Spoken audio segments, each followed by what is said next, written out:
masih punya kakak adik, semua masih bisa berbagi. Saya waktu itu punya masalah, punya waktu saya nggak bisa berbagi karena opa sama oma sudah tua. Mau diceritain kita mau berkeluh kesah, mau nangis, dibilang apa sih kamu anak kecil, sudah sana main, pasti disuruh seperti itu. Nah akhirnya saya tumbuh jadi seorang yang pendiam dan penyendiri. Nah saya nggak punya siapa-siapa akhirnya. Nah saya bertumbuh sampai pada waktu saya SMP, naik ke SMP saya sering teman-teman, saya sering melamun. Setiap sore itu saya lari ke lantai 2 di belakang saya, di belakang itu di balkon. Setiap sore saya melamun teman-teman. Kenapa kok Tuhan kasih hidup saya seperti ini? Kenapa kok ambil orang tua saya begitu cepat? Saya bilang. Saya berpikir, kenapa nggak saya bunuh diri aja? Sempat berapa kali terbesit. Untung gak kesampaian ya teman-teman ya. Kalau enggak saya sudah nggak ada di sini. Ya. Nah singkat cerita akhirnya saya terus jalan hidup. Sampai akhirnya pada waktu kelas 1 SMA saya nonton video Michael Jordan teman-teman. Nah saya nonton, bukan video sih, saya nonton siaran TV waktu itu ya. Pada waktu final NBA Chicago Bulls sama Utah Jazz. Siapa yang suka basket di sini? Pak Nyoto. Oh Pak Nyoto? Iya. Saya lihat soalnya nggak ada orang setinggi saya di sini. Makanya. Ya, gitu saya. Pada waktu saya lihat itu saya juga belum tinggi teman-teman. Tinggi saya masih 15 cm di bawah ini. Jadi masih pendek juga, sama seperti teman-teman pada umumnya. Nah, pada waktu saya lihat itu saya benar-benar kagum sama Michael Jordan, luar biasa. Saya nonton sampai game pertama sampai game ke-7 dia yang selalu megang kendali pertandingan itu. Saya bilang, wah luar biasa, saya ingin jadi seperti dia. Saya mulai berani bermimpi di situ teman-teman. Saya mau seperti dia. Karena saya mikir, kalau saya bisa seperti dia, saya pasti bisa merubah hidup saya. Yang dulu saya gak punya siapa-siapa, gak ada prestasi, gak ada kebanggaan. Saya ingin jadi seperti dia. Nah, dari situ mimpi pertama kali saya benar-benar ingin jadi orang hebat, ingin jadi sukses di situ. Nah, akhirnya saya berdoa teman-teman. Nah, hal yang saya lakukan pertama yang pasti apa? Ayo teman-teman, ada yang tahu gak? Hal pertama yang saya minta sama Tuhan waktu itu apa? Hah? Coba sih? Bola basket, minta bola basket. Ada yang minta tinggi tadi bilang ya? Saya bilang minta tinggi tadi. Oh minta tinggi, iya benar. Saya minta tinggi teman-teman. Saya waktu itu tingginya cuma 175. Akhirnya saya berdoa setiap hari, setiap malam saya berdoa. Tuhan tolong kasih saya tinggi, Tuhan kasih saya tinggi. Saya dulu tinggi saya itu cuma ya sepantaran ini paling tinggi, yang paling tinggi di kelas itu saya cuma setelinganya. Saya kira berdoa. Tuhan, tolong Tuhan kasih saya tinggi. Setiap hari saya doa seperti itu. Ya nggak tahu ya, mungkin kekuatan doa dari anak kecil, ya mungkin sangat besar kuasanya. Jadi mungkin hati yang tulus ini Tuhan dengarin. Jadi kalau memang mau teman-teman mau sering closing, harus suruh anaknya berdoa semua teman-teman ya. Seperti itu. Jadi dalam 1 tahun itu saya bisa naik sampai 7175, sekarang 191. Berarti naik 16 cm teman-teman dalam 1 tahun. Entah mungkin saya yang masa pertumbuhannya terlambat atau gimana saya nggak tahu ya teman-teman. Tapi pada waktu itu saya merasa Tuhan yang benar-benar kabulkan doanya saya waktu itu. Itu pertama kali saya merasa benar-benar, wah saya tidak sendiri di dunia ini. Ada Tuhan di samping saya. Itu saya merasa seperti itu waktu itu. Nah, mau tepuk tangan ya Pak, Bapak. Ya. Dari situ makanya saya mulai latihan. Sekarang saya sudah dapat tinggi. Nah, saya mulai latihan basket setiap hari. Setiap hari saya mulai latihan. Nah, saya diajak basket itu juga waktu itu karena tinggi. Saya pendek, saya nggak dilirik. Begitu tinggi saya baru dilirik, kurang ajar berarti saya ini. Saya baru dilirik suruh ikut pertandingan SMA. Nah, akhirnya ikut pertandingan, sempat juara. Dulu tuh saya pakai kacamata teman-teman. Jadi belum ada softland. Belum ada sih sudah softland, tapi mahal sekali kalau ditarakan itu ya. Beli itu 800.000 satu pasang, gila. Makanya saya berani saya pakai kacamata. Jadi bolak-balik ini kacamata ini pecah dulu. Seperti itu. Jadi saya perjuangan untuk jadi pemain basket pun berat, nggak segampang itu. Lalu saya ini kurus sekali. Berat saya dengan tinggi segini saya cuma beratnya 63 kilo. Jadi bayangin cuma tulang aja. Ada yang 63 kilo nggak sih? Mungkin lebih berat semua ya. Kokano mungkin ya. 63 kilo. Nah mungkin saya setinggi ini tapi beratnya sama seperti Kokano, bayangin ya. Seperti itu. Nah akhirnya saya mulai mengejar mimpi saya teman-teman. Setiap hari saya latihan, setiap hari saya nge-gym. Sampai akhirnya saya benar-benar diajak ikut pertandingan PON waktu itu. Pertandingan PON. ke Jordan dulu, ke Jordan, ke Jurnas, baru PON. Ini gak apa-apa teman-teman, saya cerita sedikit sharing saya ya. Mungkin kan teman-teman sini banyak yang backgroundnya karyawan, pengusaha ya. Ini kan saya sedikit unik ya di sini ya, mantan atlet ya. Ya, seperti itu. Nah, sebenarnya sama kok teman-teman. Atlet sama karyawan itu sebenarnya sama. Sama, persis sama, kehidupannya sama, boring, membosankan. Harus latihan setiap hari. Nah, saya latihan itu setiap hari itu bisa sampai 6-7 jam setiap hari, sama seperti orang kerja. Pagi latihan 3 jam, sore latihan 3 jam. Siangnya istirahat, pasti capek sudah, siangnya istirahat. Nah, setiap hari seperti itu. Seminggu kita bisa latihan 10 kali, teman-teman. Nah, kerja aja seminggu cuma 5-6 hari kan. Nah, kita seminggu 10 kali latihannya. Jadi benar-benar kayak sapi perah gitu. Nah, istilah kasarnya seperti itu ya teman-teman ya. Nah, jadi singkat cerita akhirnya saya ikut PON. Nah, akhirnya saya diajak ke Bhinneka Solo tahun 2004. Nah, setelah itu saya berangkat ke Medan 2005, 2006, 2007 awal saya ke Surabaya teman-teman. 2007 awal saya ke Surabaya, saya ditawarin beasiswa basket dari Ubaya. Nah, akhirnya saya dapat kuliah ini. Nah, waktu itu saya juga kepikiran saya ikut basket, saya bisa dapat beasiswa kuliah. Karena saya mikir waktu itu saya mau kuliah di Kalimantan, saya mikir saya nggak ada duit, siapa yang mau bayarin saya? Teman-teman saya semua bisa ke Surabaya, bisa ke Malaysia, semua kuliah dibayarin orang tua. Saya nggak punya apa-apa waktu itu. Saya dulu pernah waktu itu masuk kuliah di Tarakan, Sekolah Tinggi Ilmu Komputer. Sehari pertama saya masuk MOP ya, kayak MOS gitu ya, masa orientasi. Hari pertama saya ditagih duit, uang masuknya. Hari kedua saya nggak masuk lagi teman-teman. Seperti itu. Sampai sekian cerita ya, balik ya, terus sampai saya ke Surabaya. 2007 saya kuliah di Ubaya. Nah, dapat beasiswa full 100% dari basket. Nah, mungkin teman-teman ingin dapat anaknya kuliah gratis, anaknya harus jago olahraga teman-teman. Di Ubaya tuh 100% gratis beasiswa. Seperti itu. Nah, 2007 saya kuliah sampai 2012 saya lulus 5 tahun. Ya nggak jelek-jelek Pak ya, kalau sebagai atlet ya. Ada yang 5 tahun di sini kuliah? Oh sama lah ya, mau kan ya. Ada yang 4 tahun? Oh Pak Yoto? Iya kelihatan, pintar orangnya, berwibawa. Ya. Atau ada yang nggak lulus di sini? Ada ya, lulus semua ya? Ah, ya. Nah, saya waktu itu 5 tahun. Nah, tapi yang puji Tuhan itu suatu prestasi ya, luar biasa buat saya. Karena saya pemain basket, saya bisa lulus kuliah 5 tahun. Teman saya yang sama-sama 2007 kuliah, ada yang tahun lalu baru lulus teman-teman. Jadi saya berbangga lah. Saya orang ketiga yang paling cepat lulus di CLS waktu itu. Ya lumayan lah. Nah ini begitu saya lulus. Nah ini saya baru kepikiran teman-teman. Saya mau kerja apa nih setelah saya nggak di basket nanti. Setelah saya lulus ini saya mau kerja apa? Umur saya pada waktu itu umur saya sudah 26 tahun. Nah waktu itu saya sudah pacaran juga dari 2009 sudah jalan 3 tahun. Mau masuk tahun keempat. Nah, saya berpikir saya mau kerja apa? Kalau saya di basket terus begitu, wah gila. Setiap hari latihan seperti ini. Saya sudah waktu itu dari 2002 sampai 2012. Berarti sudah 10 tahun saya di basket teman-teman. Nah, 10 tahun saya di basket. Gaji saya cuma seberapa? Total sama kontrak itu nggak sampai 8 juta per bulan. Bayangin, sudah pemain profesional loh. Sudah pemain profesional. Jadi saya berpikir bahwa wah memang olahraga ini belum bisa memberikan apa-apa. Mungkin kalau untuk sendiri bisa, tapi kalau untuk berkeluarga nggak bisa. Makanya saya berpikir wah saya harus cari kerjaan lain. Saya berpikir mau kerja apa? Umur saya sudah 26 tahun, nggak punya pengalaman apa-apa teman-teman, nggak punya pengalaman apa sama sekali. Jadi akhirnya saya mengurungkan niat saya. Saya juga paling nggak suka waktu itu kerja kayak kantoran. Akhirnya saya mengurungkan niat saya. Saya berpikir saya mau usaha apa. Nah, duit yang saya kumpulkan dari basket itu cuma sekitar 80 juta.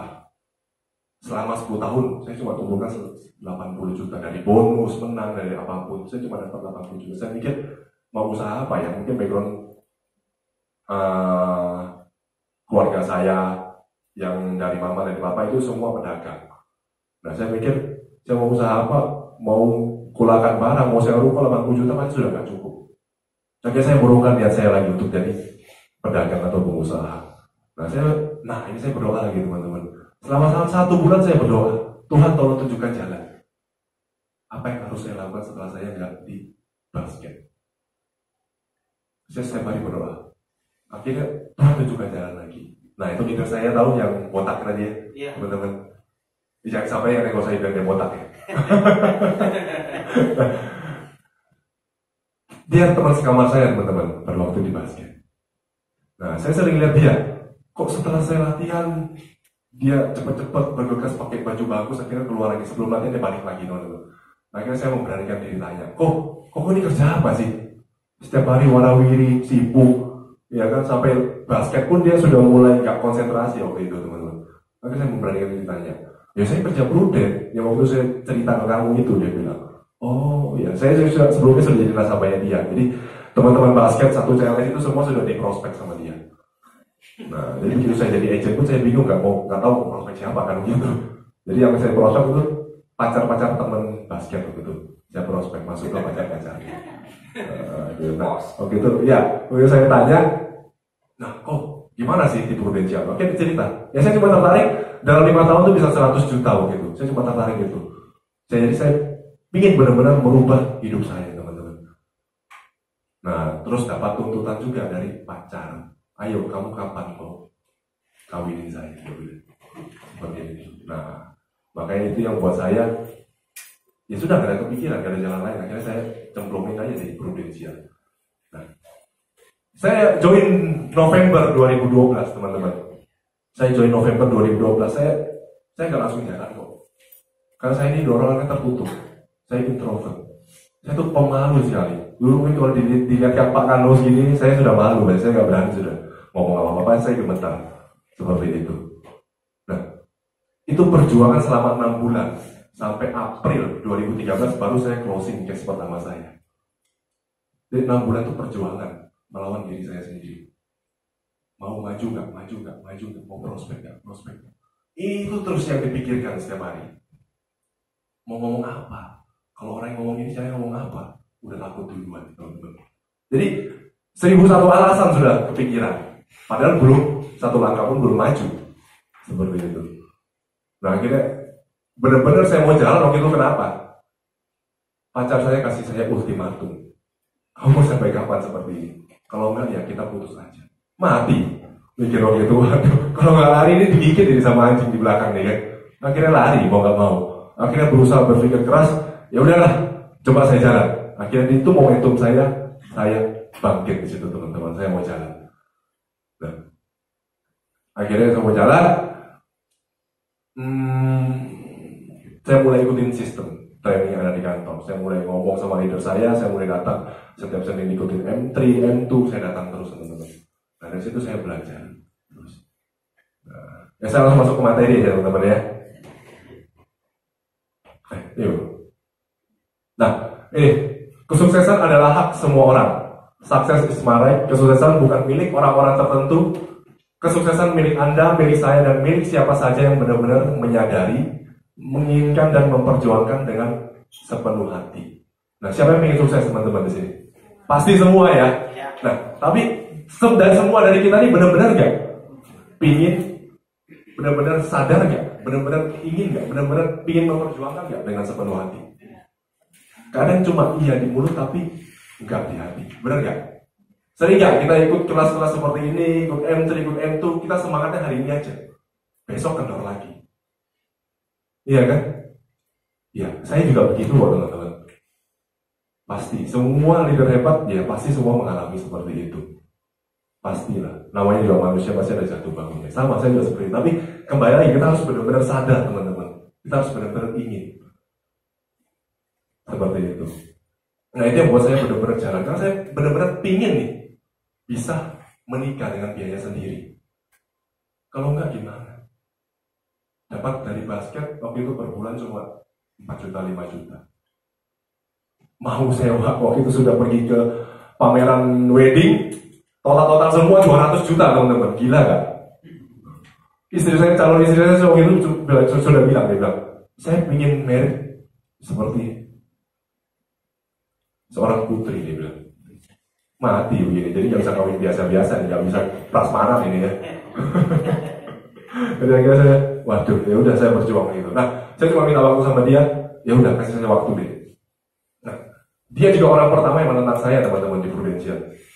Karena waktu itu saya 2013 akhir saya ingin jadi pemain nasional. Nah itu benar-benar impian saya loh. Dari 2002 sampai 2013 saya 11 tahun saya main basket. Saya kepanggil jadi pemain nasional waktu itu. Tapi di situ tantangan juga. Saya tetap mau lanjutkan mimpi saya waktu kecil atau saya memperjuangkan orang yang saya cintai. Saya mikir-mikir, ya udah coba deh kita jalan bersama-sama. 2013 ini kalau saya jadi pemain nasional ya udah. Setelah itu saya akan pensiun, saya bilang. Nah, tapi ternyata begitu pertandingan terakhir sebelum pemilihan pemain nasional, saya dapat cedera teman-teman. Saya dihantam sama lawan saya, kena lutut. 2 bulan saya nggak bisa apa-apa. Ya mungkin itu jawaban Tuhan ya. Ya wes, sudah ini akhir karirmu dia bilang. Ya udah, saya akhirnya berani jalan di Prudential setelah itu. Nah, awal saya jalan pun saya nggak langsung bisa closing besar sampai akhirnya bisa dapat PCC sebelum enggak kok teman-teman. Tahun pertama saya cuma omset saya cuma 270 juta pribadi. Nah itu pun aktivitas yang saya lakukan itu tuh karena basket ya capek ya, jadi saya aktivitasnya cuma seperti ini teman-teman. Setelah saya tanding basket, nah biasanya itu ada 3 hari 4 hari libur. Nah itu yang saya manfaatin teman-teman. Nah 3 hari 4 hari itu saya manfaatin, saya cerita sama teman-teman saya di Surabaya, saya sampai harus balik ke Tarakan, seperti itu. Nah awal saya jadi agent pun, semua keluarga saya, semua teman-teman saya di Tarakan, saya pun sudah tanya, sudah ikut asuransi belum, saya cek satu-satu. Waktu itu masih BBM ya, nah saya cek satu-satu, oh sudah ikut toh, kamu telat, sudah ikut, kita semua sudah ikut. Nah kalau waktu itu saya memutuskan saya nggak berangkat ke sana, ya mungkin saya nggak akan jadi juga seperti sekarang ini loh. Akhirnya saya nekat, ya udahlah, saya berangkat. Toh mungkin ada bisa manfaat lain yang aku bisa cerita ke mereka. Tapi tetap saya nekat, saya berangkat teman-teman. Nah saya jadi aktivitas saya tuh nggak 1 hari prospek 2 orang, nggak seperti itu dulu teman-teman. Jadi saya manfaatin benar-benar waktu libur saya aja. Ya. Nah ini, apa ciri-ciri orang sukses teman-teman? Ada yang tahu? Pasti tahu lah. Apa yang pertama? Biasa yang paling orang miliki. Rajin, ya pasti rajin. Terus yang kedua? Terencana. Terstruktur ya. Yang ketiga?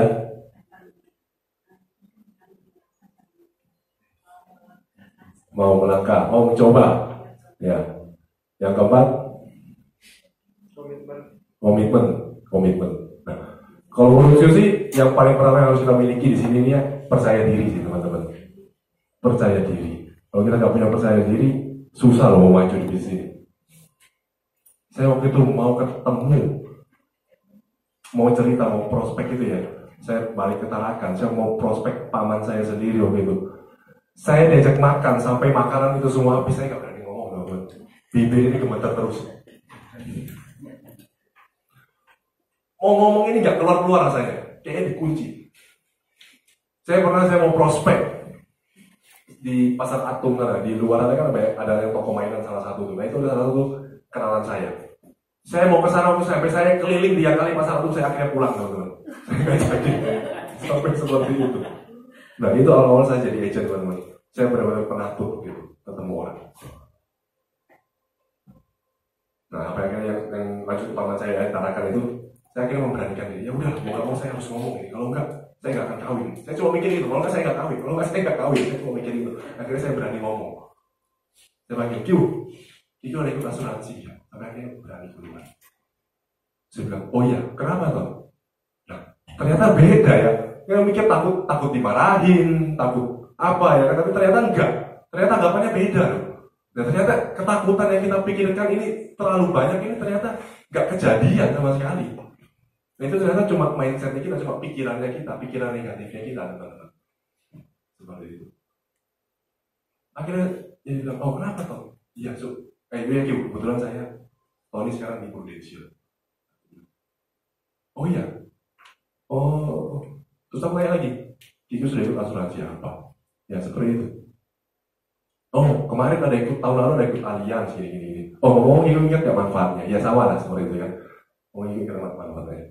Dia bilang, ya gak ingat toh. Ya udah Kak, kebetulan Tony masih ditarakan 2-3 hari ini.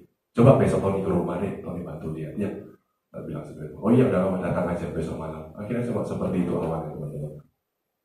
Datang ke rumahnya lihat ternyata polisnya itu cuma UP jiwa aja teman-teman 500 juta. Anaknya belum punya, dia semua belum punya hospital, belum punya CCTV. Ya akhirnya saya masuk. Pertama jualan PHS dulu. Ya dulu kan ilmunya mungkin belum banyak ya, belum bisa jual, nggak ngerti garansi aset apa, CCTV apa, cuma jual PHS waktu itu gitu. Jadi awal cuma jual PHS. Ya akhirnya ikut satu keluarga, ya closingnya lumayan waktu itu, sekitar akhirnya datang lagi ke tempat lain. Jadi berapa hari itu? Sekitar 1 minggu saya bisa closing sekitar 16 case waktu itu teman-teman. Iya nggak banyak juga sih API paling cuma 120-an. Nah itu perjalanan awal saya di Prudential teman-teman. Ya lanjut ya. Nah ini apa ciri-ciri orang sukses? Nah orang sukses itu adalah dibacanya seperti ini teman-teman. Ini orang sukses sama ini orang tidak sukses. Ya. Nah bacanya seperti ini. Lebih baik selalu berterima kasih dan mengekspresikan rasa syukur daripada mengkritik orang lain tanpa dasar. Nah, lebih baik bisa memaafkan orang lain daripada kerap menyimpan dendam. Ya, lebih baik bisa hidup di masa sekarang daripada terbelenggu masa lalu. Nah, dulu saya ini seperti itu teman. Saya terbelenggu masa lalu saya. Saya selalu mengeluh sama Tuhan. Tuhan, kenapa kok hidup saya seperti ini? Kenapa hidup saya seperti ini? Ya, saya mikir ya akan ada habisnya. Ya kan? Kenapa kan saya berubah? Saya menatap masa depan saya. Saya mikir begitu. Ya. Terus lebih baik saya bertanggung jawab atas kesalahannya daripada menyalahkan orang di sekitarnya. Lebih baik senang berbagi informasi daripada menyimpan rahasia dan informasi yang berguna buat orang lain. Lebih baik memancarkan energi positif daripada menunjukkan energi negatif. Lebih baik membicarakan tentang ide-ide menarik dan baru daripada bergosip tentang kejelekan orang lain. Nah, lebih baik merayakan kesuksesan dengan orang lain daripada menyimpan semua penghargaan untuk mereka sendiri. Nah, kalau leader sudah seperti ini, yang lebih baik merayakan kesuksesan dengan orang lain ya. Nah, lebih baik selalu siap dengan perubahan daripada takut dengan perubahan. Lebih baik berharap orang lain juga ikut sukses daripada diam-diam ingin orang lain gagal. Lebih baik mendengarkan pendapat orang lain daripada hanya membicarakan diri mereka sendiri. Nah, ini kenapa ya? Kenapa saya sharing seperti ini teman-teman? Karena ya, saya dulu ya seperti ini juga teman-teman. Sering ngomongin orang, sering minder, sering apa ya. Nah, saya menuntut diri saya setiap hari harus berubah. Nah mungkin teman-teman ada banyak kebiasaan teman-teman, kebiasaan buruk yang teman-teman yang menghalangi teman-teman untuk sukses di bisnis ini. Nah coba dipikir satu-satu teman-teman. Nah kalau kita bisa pangkas kebiasaan buruk kita dan kita ubah jadi kebiasaan positif, kebiasaan baik setiap hari, pasti kita pasti lebih jos di Prudential, benar nggak? Ya kan contoh ini contoh yang paling umum ya kayak saya ambil diri saya sendiri. Saya dari dulu suka main game. Saya suka main game di HP. Nah, satu hari itu kalau saya main tuh bisa 2 jam, 3 jam. Nganggur sedikit main lagi, nganggur sedikit main lagi. Nah sampai seperti itu teman-teman. Saya pikir juga habis lama-lama waktu untuk seperti ini. Nah awal tahun kemarin saya benar-benar hapus semua game di HP saya. Seperti itu. Saya benar-benar kalau mikir waktu yang saya pakai untuk main game, saya pakai untuk prospek, saya pakai untuk baca buku, untuk upgrade diri saya, pasti kan jauh lebih bagus. Nah itu yang saya mikir teman-teman. Ya, mungkin teman-teman punya kebiasaan yang lain yang mungkin menghambat, ya mungkin coba dipangkas satu-satu. Nah, yang intinya kan kita di sini nih, kita nih berjuang melawan diri kita, ya kan? Seperti itu. Ya, kalau diri kita sudah bagus, outputnya juga pasti bagus. Ya. Nah, apakah kita sudah memiliki semua itu? Semua sudah memiliki nggak, teman-teman? Semua sudah punya nggak? Kalau sudah punya, ya mending saya turun aja, saya pulang ya. Ya, belum ya. Nah, itu proses teman-teman. Bagaimana kita setiap hari jadi lebih baik, ya. kita kalahkan di hari kemarinnya kita. Ya. Nah, jika belum, apa kita mau berubah menjadi seperti itu? Mau nggak teman-teman? Mau. Nah, jangan mau hari ini aja ya, besok lupa lagi. Ya, komitmen itu diperlukan. Ya, konsisten. Ya. Nah, jika mau, buat apa dan siapa motivasi kita untuk berubah? Nah, ini cari dulu teman-teman. Nah, kalau kita belum dapat motivasi untuk siapa dan untuk apa kita berubah, kita nggak akan bisa bantal di gereja. Kita nggak akan bisa jadi apa-apa. Kita akan jadi orang yang biasa-biasa aja. Nah, motivasinya benar-benar harus kuat teman-teman. Kita jalanin bisnis gereja ini untuk apa dan untuk siapa? Kalau memang belum kuat, masih setengah-setengah, kuatin teman-teman. Sampai benar-benar kuat, sampai teman-teman benar-benar ingin mewujudkannya. Gitu teman-teman. Ya. Nah, saya selalu catat goalnya saya itu di depan lemari. Setelah saya bangun, saya pasti lihat. Nah, itu yang saya catat yang saya lakukan pada waktu saya kejar Startup Milan sama kejar PCC, teman-teman. Seperti itu. Ya. Nah, untuk siapa? Kalau saya sih untuk anak saya, teman-teman. Untuk anak pertama saya, untuk istri saya. Dan sekarang anak kedua saya baru lahir. Nah, tambah berat lagi nih beban ini. Cuma ya jangan jadi beban, jadi tantangan teman-teman untuk semangat lagi di sini. Benar? Ya. Nah, mungkin teman-teman ya cari, mungkin kalau mungkin bukan keluarga, mungkin yang lain ya, teman-teman. Ya, cari dulu itu dan benar-benar kuatin itu teman-teman di dalam diri teman-teman. Ya, kalau memang kerasa masih kok saya ini masih datar-datar aja ya jalan di sini. Nah, berarti ada yang salah dari dalamnya kita, dari insight-nya kita teman-teman. Ya kan? Kenapa kok kita belum terbakar? Ya, itu dicari dulu. Ya, kalau itu kita nggak punya ya percuma kok. Kita prospek mau 10 orang, 20 orang, kita mau closing banyak pun juga percuma kok. Nanti ujung-ujungnya jangan down lagi. Ya kan? Ketemu halangan sedikit, down lagi. Ketemu ditolak sedikit, babar lagi. Ya. Nah, semua berawal dari diri sendiri teman-teman. Milikilah mimpi yang besar. If you can dream it, you can do it. Ya. Dan jika kita bisa memberikan kesuksesannya kita dalam pikirannya kita, itu kita sudah menciptakan kesuksesannya kita yang pertama. Ya kan? Nah, kalau kita nggak bisa berpikir kita sukses, kita nggak bisa berpikir kita akan mencapai itu, gimana kita bisa benar-benar sukses? Benar nggak teman-teman? Sama seperti pertama kali saya melihat video Michael Jordan itu, saya berpikir saya benar-benar ingin jadi seperti dia. Dan saya benar-benar mau, dan saya imani itu, saya benar-benar yakin. Saya mau jadi seperti ini, saya mau berjuang untuk itu. Sama seperti saya kejar saya kejar Startup Milan, Double Star Club, sama kayak kejar PCC. Itu saya benar-benar yakini bahwa saya benar-benar bisa mencapai. Nah, saya waktu kejar Startup Milan itu saya benar-benar ingin bisa mencapai itu. Kenapa? Nah, saya ingin benar-benar jadi orang pertama bawa istri saya ke luar negeri gitu. Karena waktu itu saya jualan pakai sponsor kan. Nah, saya benar-benar ingin jadi orang pertama yang bawa dia ke luar negeri.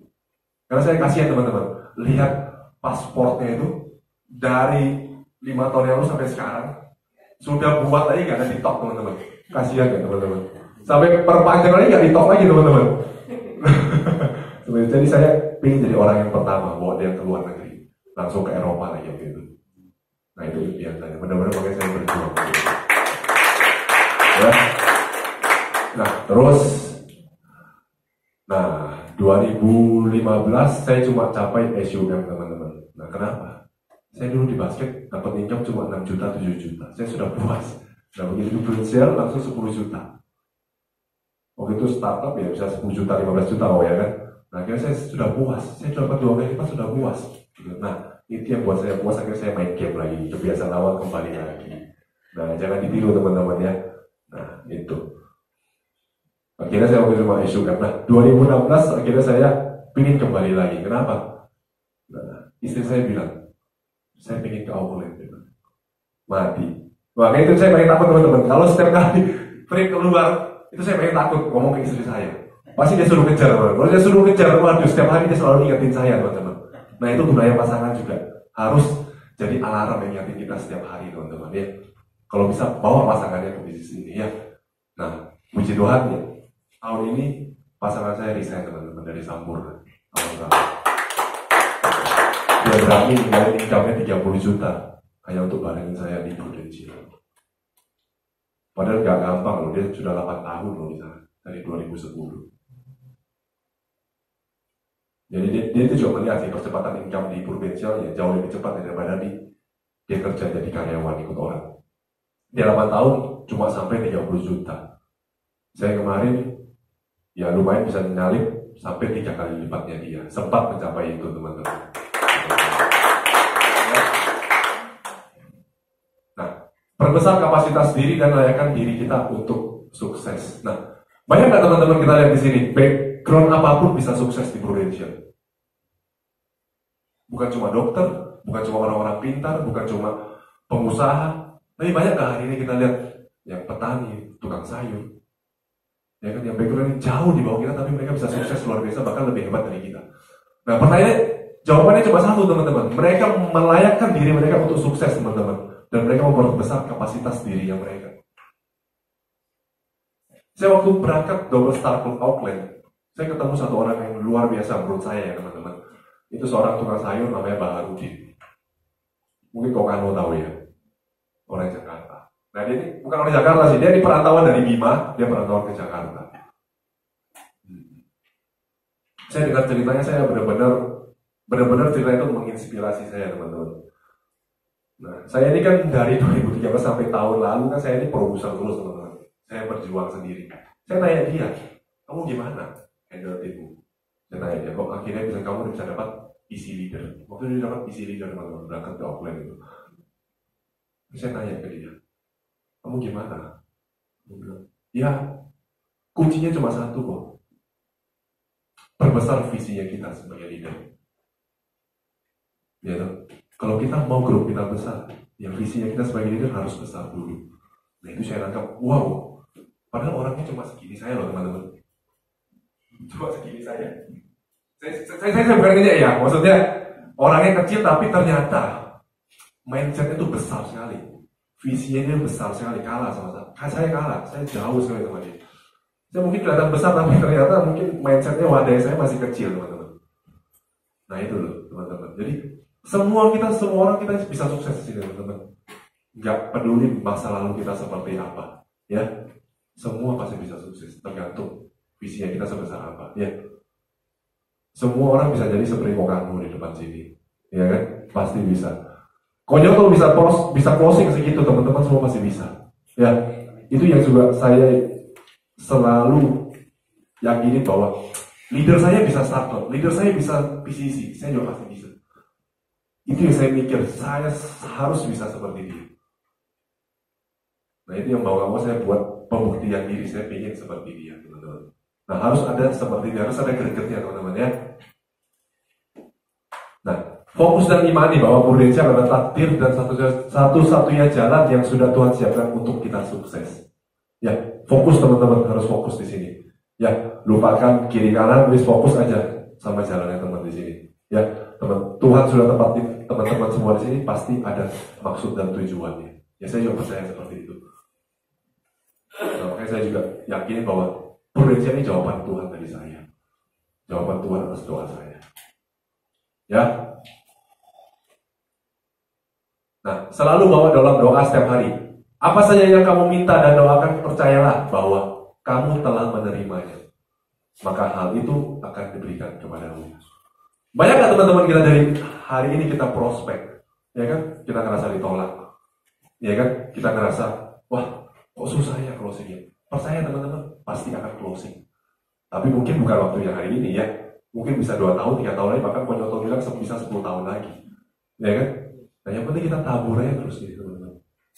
Saya dapat PCC 2 tahun lalu itu banyak taburan saya. Itu dari 2013-2014. Saya datangin sampai 30 kali sampai akhirnya baru closing tahun lalu teman-teman. Nah setiap kali ketarakan saya kunjungi terus, saya datangin sampai mungkin ya udahlah sampai jadi akrab ya. Nah sampai akhirnya terakhir, nah saya cerita sedikit saya perjuangan saya ngejar PCC tahun lalu ya. Nah pada waktu saya pulang dari Auckland itu bulan Agustus. Akhir itu omset saya baru 400 juta teman-teman, masih kurang 600 juta. Waduh saya berpikir begitu saya dari offline itu, saya cuma tanya sama teman-teman tipis semua ya. Teman-teman, tahun depan kita ketemu lagi ya di Paris. Saya cuma ngomong gitu. Gak mau lah Paris, Santorini dong. Terus semua satu bus itu pinginnya Santorini teman-teman. Waduh, saya ngerasa, waduh kayaknya kurang besar ini mimpi saya nih. Goal saya ini kurang besar ya. Istri saya juga bilang, iyalah Santorini lah. Kalau cuma Paris doang, aku gak mau berangkat, kamu aja sendiri berangkat. Bilang gitu, mati. Akhirnya saya berjuang lagi, pulang saya list lagi daftar nama saya teman-teman. Saya list lagi, yang muncul waktu itu sekitar 17 nama lah. Nah 17 nama itu saya datangin satu-satu. Selama 4 bulan itu sisa. Ya dari 17 itu pun gak closing semua, kok cuma 7 orang yang closing.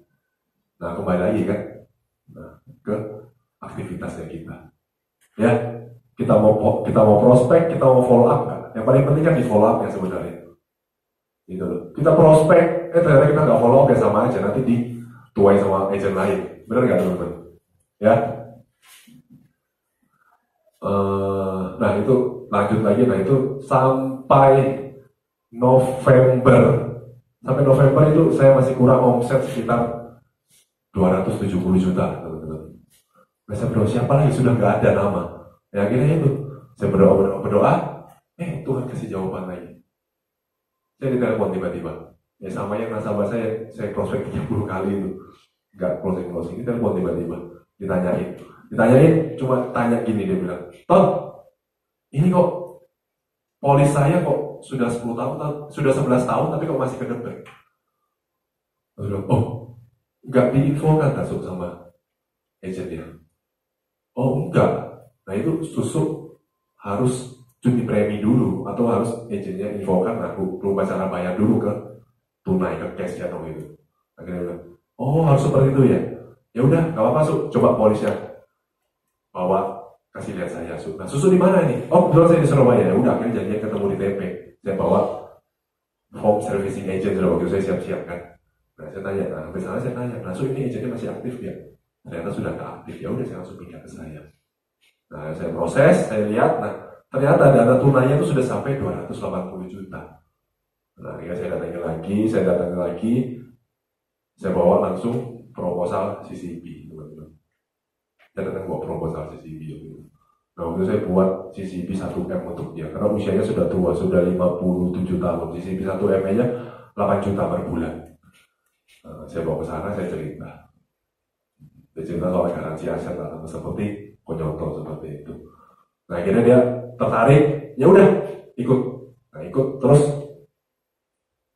medical kan, harus medical karena syarat kayak syariah bisa tuh belum keluar gitu. Nah, dia ikut, oke, medical. Nah, ya udah, ini punya pengalaman dari sebelumnya. Pernah medical ditolak teman-teman. Akhirnya saya belajar, ya udah, coba kita medical sendiri dulu tadi ya. Medical sendiri dulu, ternyata waktu itu cek kolesterolnya tinggi teman-teman, 220 atau 240 itu. Akhirnya ya udah, coba diet dulu deh. Diet dulu. Akhirnya suruh makan obat apa tuh ya kalau kolesterol ya. Ada seperti itu. Nah, suruh makan obatnya nggak mau teman-teman. Udah, saya jaga makan aja nih, saya olahraga nih, saya tiap hari pasti turun kok dia bilang. Akhirnya olahraga 1 bulan. Oktober, mulai 1 bulan sampai bulan 11 ya kan. Telepon lagi. Gimana udah jaga makan, sudah olahraga selama 1 bulan. Susah Ton. Ini jaga makan, istri saya makan, masanya goreng-gorengan terus ya di rumah, daging terus ya. Terus saya mau olahraga setiap pagi, anak saya, istri saya nggak mau temenin. Terus saya bilang, ya udah nggak apa-apa saya temenin lari setiap hari. Setiap pagi saya lari teman-teman sama dia. Jam 5 pagi saya lari, harus ke Koni, jam 6 saya keliling sama dia. Setiap hari selama 1 bulan teman-teman. Seperti itu, bayangin perjuangannya kan. Jadi nggak segampang itu juga saya bisa dapat PCC. Nggak segampang itu. Saya temenin dia lari setiap pagi. Nah, begitu akhir bulan 11 itu, nah kita mau, ya udah coba kita medical lagi sih ya. Lupa saya. 1 minggu sebelumnya saya bawa dia makan gulai kambing teman-teman. Mati. Saya bawa sendiri dia gulai kambing. Akhirnya pergi tes, masih tetap tinggi. Waduh, bingung. Akhirnya, nah itu baru keluar syariah dengan syariah pisah sama konvensional kan, akhirnya baru keluar ide, coba tak split ya, 1M 1M, tapi 600 juta CCP, 400 juta ISCC plus waktu itu. Akhirnya tetap dapat 1M kan. Nah 1M, terus dia bilang, ya udah kalau gitu coba naikin aja langsung 2M ton. Nah naikin langsung 2M ya, jadi buka waktu itu closing 2 polis teman-teman, konvensional sama syariah. API-nya 120 juta. Nah, terakhir masih kurang lagi sekitar 100 juta lebih teman-teman. Nah berdoa lagi, Tuhan kasih jawaban lagi. Nah sahabat saya sudah prospek dari 2015 nggak mau ikut. Tiba-tiba bisa chat saya, Tom, ayo main basket yuk. Dia chat seperti itu, kangen nih main basket sama kamu. Ya akhirnya pergi main basket lagi ternyata. Ya dia cerita mulai tinggi-tinggi bisnisnya dia. Akhirnya saya masuk pelan-pelan. Seperti itu. Saya masuk pelan-pelan. Nah waktu itu keluar juga namanya Pro Elite Club ya. Nah bisa 2 kali lipat kan, kan. Nah akhirnya waktu itu yang cuma UP-nya cuma 3M bisa jadi 5M, ya kan 2,5 sama 2,5 jadi 5M, terus tambah ISCC. Nah saya cuma ngomong seperti ini ke dia waktu itu.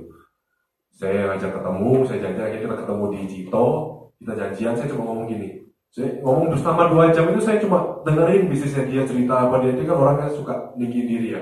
Saya dengerin terus, saya dengerin sampai akhirnya pada waktu dia bilang, kenapa ngomong apa? Dia bilang, akhirnya ngomong gitu, sampai akhirnya saya bilang, nah Pak, sekarang ini kan kebetulan Tony ini tergabung di Pro Elite Club. Nah jadi ibarat Tony ini bagian seperti kayak prioritasnya prudensial, nah kayak prioritas di Bank BCA gitu Pak. Nah Bapak ini punya kesempatan ambil UP sebesar, waktu itu saya waktu itu buka 2 kan berarti langsung 12M waktu itu, 6M sama 6M. Waktu itu nah, Bapak punya kesempatan dapat UP sebesar 12M tanpa perlu medical check up Pak. Preminya cuma 20 juta per bulan Pak. Saya bilang cuma aja waktu itu sih. Saya pede aja, nekat aja. Karena waktu itu dia bilang bisnisnya bisa sampai 100 miliar, 200 miliar, saya cuma mikir ya udahlah saya coba yang maju lah. Mungkin ini calon nasabah saya terakhir saya bisa dapat PCC waktu itu. Jadi saya bilang ya udah saya coba majuin. Dia bilang, oh saya orangnya taat nih, saya orangnya taat agama, saya ambil yang syariah aja deh. Ya udah akhirnya closing yang syariah teman-teman. Dia cuma ngomong seperti itu, closing syariah. Waktu itu 10 juta per bulan. Ya udah tanda tangan seperti itu. Nah tapi ya gak gampang teman-teman, perjuangannya gak gampang. Bulan lalu baru naik teman-teman. Untung gak kena clawback. Ya cuma pikir positifnya lah. Mungkin Tuhan waktu itu siapin untuk saya dapat PCC. Saya cuma mikir seperti itu. Saya juga gak tahu kan bakal bisa lapse. Untuk masih batas aman 86% persistensi saya. Jadi ya gak dilihat cuma bagus-bagusnya, tapi perjalanan naik turunnya banyak di situ teman-teman. Ya.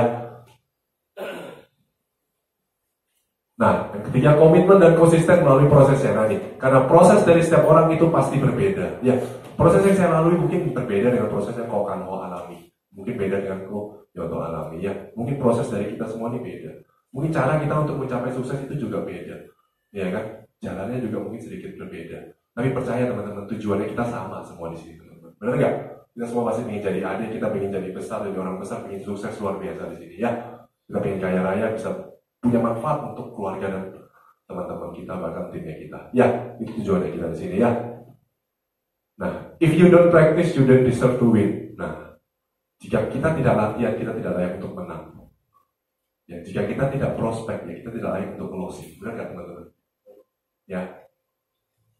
Nah, aktivitas prudensial ibarat ngetek basket. Nah, ini kan saya orang basket ya, saya harus minta.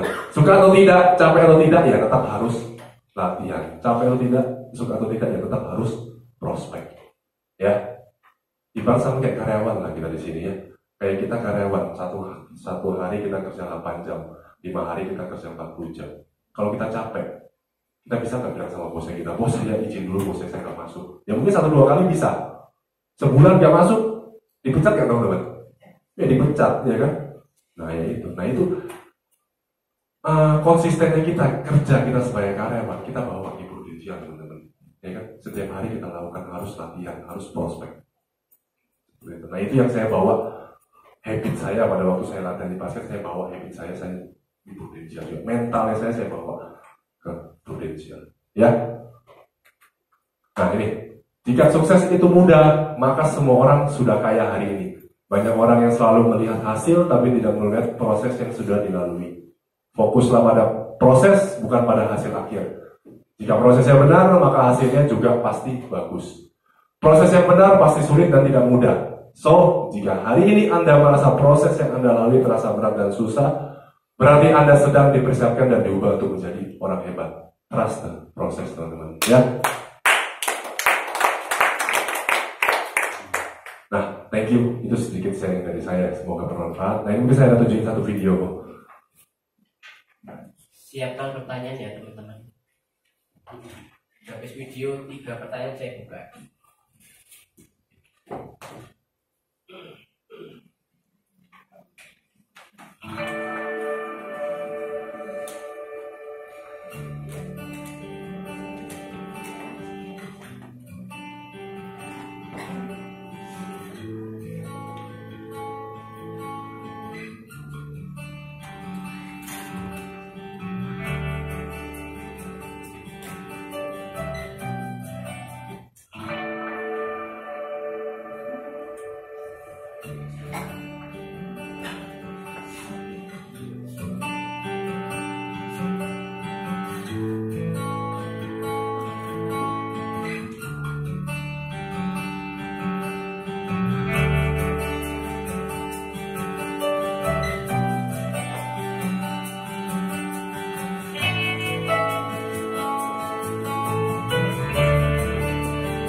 Nah, proses seperti itu teman-teman.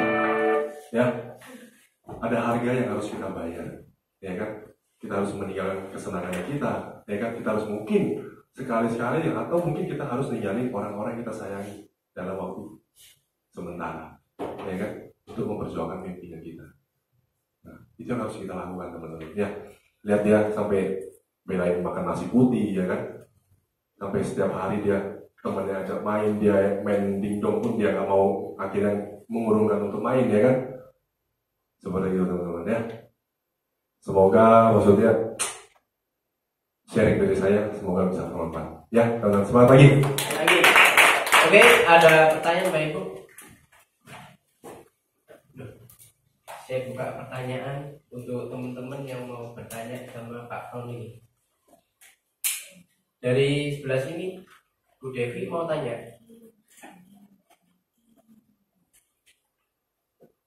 Sebelah sini, Bu Hera. Bawa tanya. Hebat. Boleh cerita nggak waktu dapat PCC itu berapa poin? Saya 23. Jadi kan bisa dapat PCC berarti karena ada faktor yang bisa dari supaya bisa dapat PCC itu enggak. Terus siapa akhirnya bisa berani buka? Yang pertama karena saya iri teman-teman. Saya iri sama leader saya. Dia ini 2 tahun terakhir ini di PCC terus. Nah, saya iri, saya kepingin jadi seperti dia. Ini yang pertama teman-teman. Saya nggak mau kalah. Saya ingin tunjukin bahwa dia bisa, saya juga pasti bisa. Itu yang pertama. Nah mungkin karena jiwanya waktu basket sudah terbawa ya teman-teman. Jadi saya nggak mau kalah. Dia ingin buktikan saya juga bisa. Dia bisa, saya pasti bisa. Nah kalau dibilang saya dapat ilmu banyak dari dia juga enggak kok teman-teman. Jadi sedikit, maksudnya saya banyak combine. Dari dia saya ambil sedikit, dari KWB saya ambil sedikit, saya campur semua teman-teman. Begitu. Jadi saya ambil yang bagus-bagus yang sesuai dengan saya. Jadi enggak semua 100% cara dia prospek saya ambil. Karena menurut saya ada yang nggak cocok juga dengan gaya saya, gitu loh. Jadi nggak semua ilmu yang saya. Tapi ya itulah kelebihannya kita di sini teman-teman. Ya kita kan bisa filter yang mana yang baik yang kita bisa pakai untuk kita, ya kan? Nggak, kalau memang nggak cocok dengan gaya kita ya udah. Tapi ya mungkin dari leader lain kita bisa belajar, ya kan? Dari Kokano yang bagusnya apa, dari Ko Sunyoto yang bagusnya apa, dari Ko Jansen yang bagusnya apa. Nah itu yang kita ambil satu-satu teman-teman. Ya jadi kan kita jadi lebih sempurna lagi situ. Boleh cerita nggak untuk bangun tim supaya bisa tambah titik? Bangun timnya ya. Nah sebenarnya saya pun juga nggak ada obsesi untuk dapat PCC. Saya nggak ada obsesi. Ya itu yang kedua, saya lihat lagi pada waktu saya mau pulang dari Auckland itu semuanya pengen Santorini. Nah saya ini orangnya gampang panas. Jadi panasnya sedikit itu saya. Dan yang ketiga yaitu istri saya bilang, kalau kamu cuma dapat Paris, saya nggak mau berangkat. Mending kamu sendiri aja. Ya udah, kita pulang kita set dulu lagi. Akhirnya pulang itu baru set begitu akhir Agustus kita baru set PCC Santorini 600 juta kekurangan API. Cuma itu kok. Jadi nggak ada rahasianya cuma itu. Karena benar-benar kepingin benar-benar buktikan diri bahwa kalau dia bisa ya saya juga bisa. Teman-teman percaya lah, kalau teman-teman yakin dan benar-benar pingin, ya benar-benar diimani dalam hati, ya dan benar-benar berusaha ya, kita lakukan proses yang dilakukan setiap hari. Banyak kok saya pada waktu saya proses saya juga nangis, saya juga mengalami penolakan banyak. Tapi saya benar-benar waktu itu saya fokus, saya bilang, gimana ya mas? Aku bilang sama istri saya, gimana ini? Masih kurang 400 juta, saya bingung, saya mau proses, saya mau ajak ketemu semua orang, gak ada yang mau ketemu. Saya sampai nangis, sharing sama dia waktu saya jemput dia waktu di Sampurna, saya nangis teman-teman. Kok susahnya bisnis ini, saya mikir. Mau diajak ketemu aja gak mau, gak bisa. Tapi seperti itu loh teman-teman. Nah jadi ya, jangan dilihat saya dapat PCC ya teman-teman, jangan dilihat saya dapat double startupnya ya. Tapi dilihat prosesnya juga teman-teman. Nah dengan itu apa saya menyerah? Enggak. Saya maju terus teman-teman.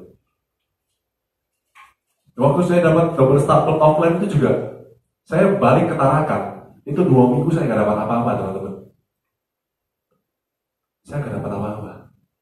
Sampai hari terakhir, saya datang, sudah hopeless, saya datang ke Nasabah, saya cuma minta referensi doang. Akhirnya dia bilang, ya udah, coba Tom, kamu ke Tanjung Selor sana. Akhirnya saya berangkat. Saya nggak tahu, karena saya nggak pernah ketemu. Saya datang ke sana. Ini saya cuma bilang, saya dikenalin dari susu ini, saya bilang. Nah, saya mau cerita soal penelitian lagi. Ya terus kita ke si Aset, ternyata dia sudah ikut Bumi Putra, cuma ikut Bumi ASI, cuma ikut UP Jiwa aja. Terus saya cerita soal Water Hospital, garansi aset, semua saya cerita.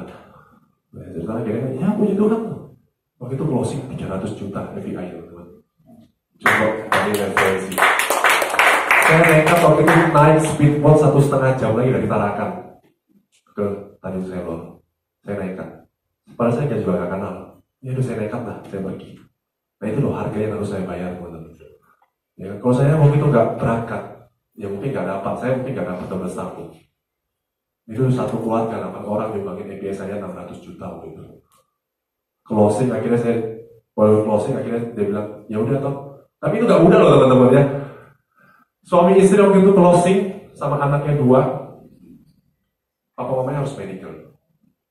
Nah, papanya ini kena substandar. Bayangin polis istri, anaknya sudah isu 3 polis. Papanya kena substandar. Substandar waktu itu dari premi 21 juta per bulan. Diturunin cuma hanya boleh ambil UP Jiwa 500 juta. Mati aku bilang. Mana mau cuma UP Jiwa 500 juta dong. UP Jiwa cuma 100 juta waktu itu. Cuma boleh ambil UP Jiwa 100 juta. Waktu saya kabarin ke istrinya, ya udah toh, kalau memang susunya nggak diterima, kita semua cabut aja, nggak usah diikutin. Mati, sudah 300 juta masuk, 300 juta hilang lagi. Akhirnya saya fight, saya telepon OWB, saya telepon ARP, saya tanya semua, ada cara lain nggak ini bisa? Ada. Waktu itu dia kenapa ya kena substandarnya? Karena dia ada makan obat darah tinggi. Tapi nasabah ini bersikeras bahwa itu nggak darah tinggi. Dikasih obat itu karena tua, cuma karena usia. Saya akhirnya fight. Enggak, ini nasabah tetap bersikeras sehat. Aku bilang. Ya, akhirnya Prudential melunak loh teman-teman. Saya bawa dalam doa Prudential lunak. Dia bilang ya udah, saya minta kayak surat dari dokter yang di Singapura gitu loh. Apa namanya itu ya? Ya itulah pokoknya teman-teman ya. APS ya gitu ya.